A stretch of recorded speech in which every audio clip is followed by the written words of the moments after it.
waliwo olutalo olugenda maaso mu parliament y'eggwanga Uganda olunaku olwaleero gwagoberera omukutu guno ogwa Red Zone TV kyokola kya mutawana atanaba kubanga osubscribinga ku channel yaffe eno kkirira wansi awo olaba ekigambo subscribe kikwateko kwata kadeka notification obeerenga tomissinga nsonga yonna nja kusabeera mu ngeri y'emu osubscribinge ku mikutu gyaffe ebiri gye nkuteera wansi awo mu bugambo obwa bbulu mu description ya video eno ojja kukkirira wansi mu description ya video eno ojja bulaba buli mu kala za bbulu kuliko Yugi updates ne Uganda 1 nja kusaba subscribing ku channel ezo tubeerenga tutambula ffenna mu parliament eyo waliyo sente ziri mu kubanga ziyisibwa era nga ababaka abava ku ludda oluvuganya mu report yaabwe manyiddwa nga minority report eya 2024-2025 mu kye bayita appropriation bill balaze obweraliikirivu balaze obwennyamivu olw'ebbanja Uganda lyebanjibwa erituuse ku butabalika 97 n'obuwumbi 499 97.499 trillion Ugandan shillings. Wano nga bagamba nti sente gwanga lezeewola sente ezisaasaanyizibwa mu gwanga Uganda ebintu bingi bisobola okubanga birekebwa. Abali ku ludda olwa NRM bo balaga ebintu biryokke, abali ku ludda oluvuganya bagamba bannange kino kisusse tetusobola kubeera nga tutambulira mu mbeera eno. Kati nno njagala kutegeeza nti ekiri mu parliament ennaku zino kya sente. Gwabadagolera omukutu gwaffe guno gwa Red Zone TV n'emikutu emirala gyentera okugamba o following oba subscribingeko ensonga zino tubadde nga tuzireeta. Kati nkuleetedde listi eya sente zino zenjogerako.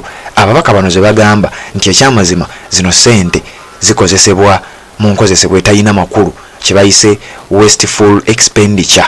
Zino sente nga zikozesebwa mu nkozesebwa nga jasi yakyeyonoonere kwonoona bwonoonyi sente ate nga bw'ogatta omugatte gwa sente zino ze boogerako ngenda bikusomera wano ebintu era kyekindeesezza eggulire lino ngenda kuwa lisiti eno nga bw'ogirabaawo kuliko sente ebintu ebisaasaanyizibwako sente ekyamazima nga ababaka bagamba nti bino bisusse. Era Ibrahim Ssemujju Nganda ono nga ye shadow minister ow'ensonga z'ebyensimbi minister of finance agamba nti kino kye yayise wasteful expenditure nga zikunukkiriza oba nga zikola toto ya bukadde ya buwumbi ya butabalika butaano si buwumbi obutabalika butaano n'obuwumbi 484 mu obukadde 163 nga sente zino mbu za kyeyononere teziina mugaso era tezisaana kubeera nga zitutuusa ng'eggwanga okubeera nga twewola. Ebintu bino njagala bikusomera obeerenga naawe obiraba bw'oba tonaba kubanga osubscribinga kirira wansi awo olaba ekigambo subscribe ku channel eno kikukwateko osubscribinge ate okwate ne kadeka notification. Nja kusaba olikinge ogendere mu comment section teekayo obubaka kubanga ate tuba tufuna engeri gye tuyinza okuba nga tuleetamu ensonga endala mu bubaka bwammwe mwe tujja bino bye tukuleetera. Kati wulira wano nga bakuteerawo table oba olukalala olwa items oba ebintu ebisaasaanyizibwako sente enneewole nga bino ekyamazima bano bagamba tebiina nnyo mugaso. Kati wulira mulimu obuwumbi 91 nga zino zakuteekebwa ku obulango advertising and public relations ebirango ebyenjawulo gavumenti byetera okulanga bano bagamba ezo tebizite nnyingi nnyo. Workshops, meetings and seminars nti bino babisaasaanyizaako oba sente enneewole zigenda kubanga obuwumbi 171 zino zigenda kuteekebwa mu workshops, meetings ne seminars.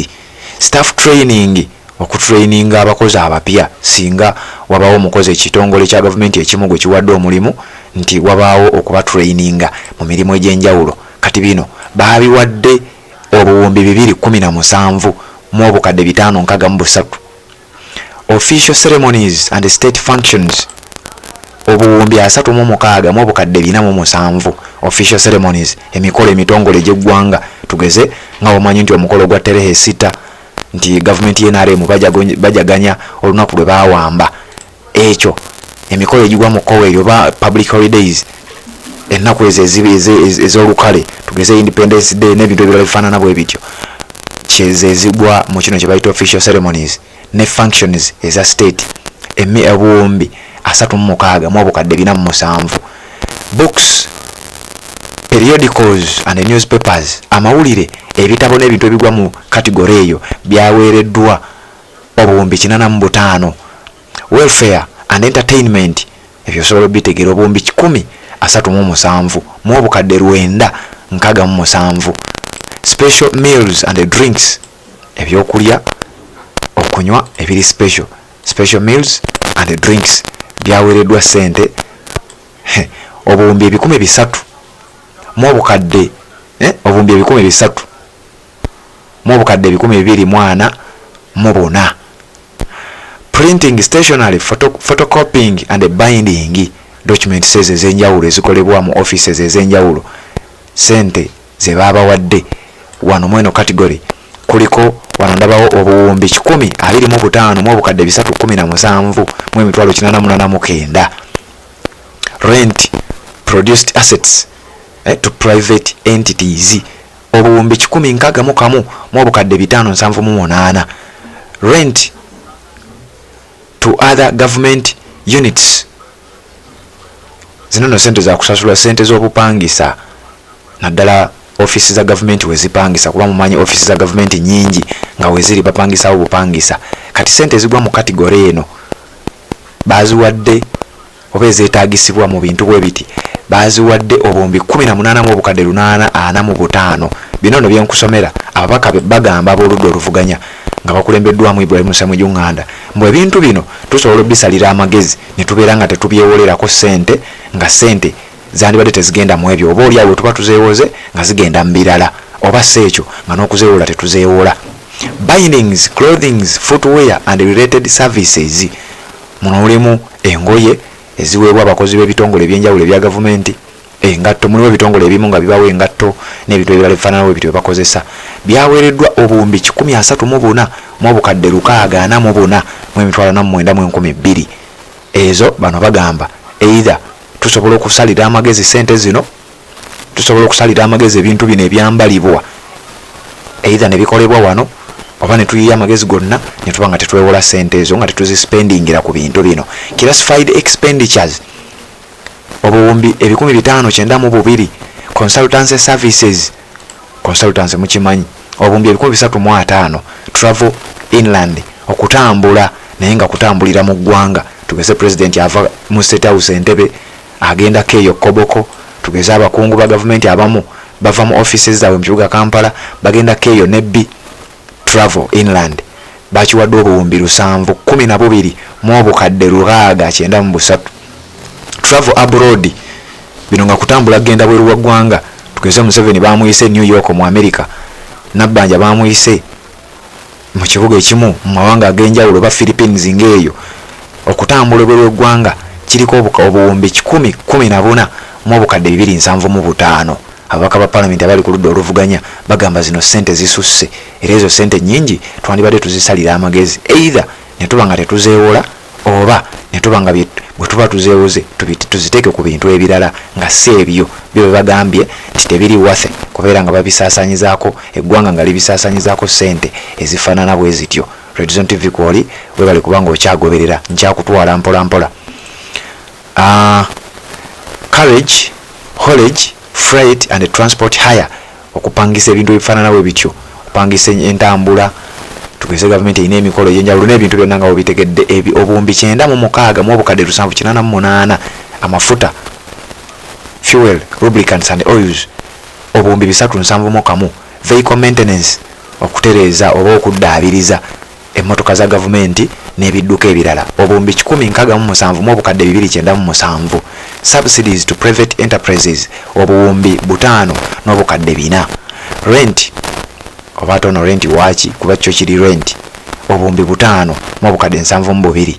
Donations muno mwe muli ebirabo tugeze president ayagala kubaako baayise ba Ashbaga Kato babasajja Mivule ba Franka Gashumba bantu abagwa mu koweri ba full figure singa baba balina bye baagala batonera bo bagabira eyo category bagiwadde obuwumbi 16 mu obukadde 128 sente za Uganda.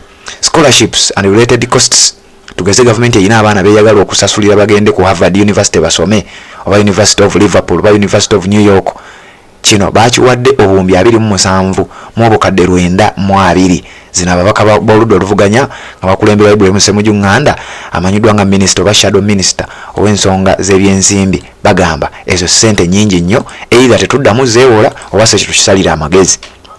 Residential building acquisitions obuwumbi 5 mu buna mu obukadde 429. Non-residential buildings acquisitions obuwumbi 897 mu obukadde 818. Heavy vehicle acquisitions ebimotoka ebyo ebinene tugeze babigula obuwumbi 83 mu obukadde 403. Light vehicles acquisitions obuwumbi 105. Furniture and fittings obuwumbi 46. Non-residential buildings improvement obuwumbi 122. Residential buildings improvement obuwumbi 9. Zino sente bwozigatta zikola obutabalika 5 trillion n'obuwumbi 484 mu obukadde 163.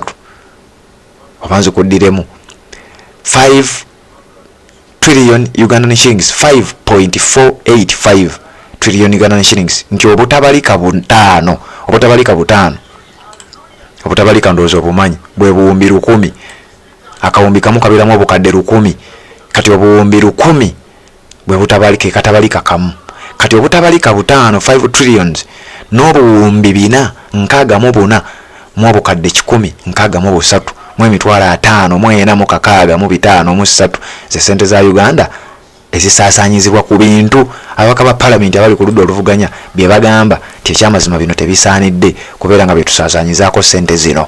Nja kujja nkusomera ebirala ne wemba sitegedde oba wemba sikuwadde bulungi nja kujja tutereezeewo webale kubanga ogoberera omukuto gwa Red Zone TV yonna gy'osinzira okubanga gy'otulabira kyokola kya mutawaana nnyo gwatana bakubanga osubscribinga kirira nsawula ekigambo subscribe tubeere nga tutambula ffenna.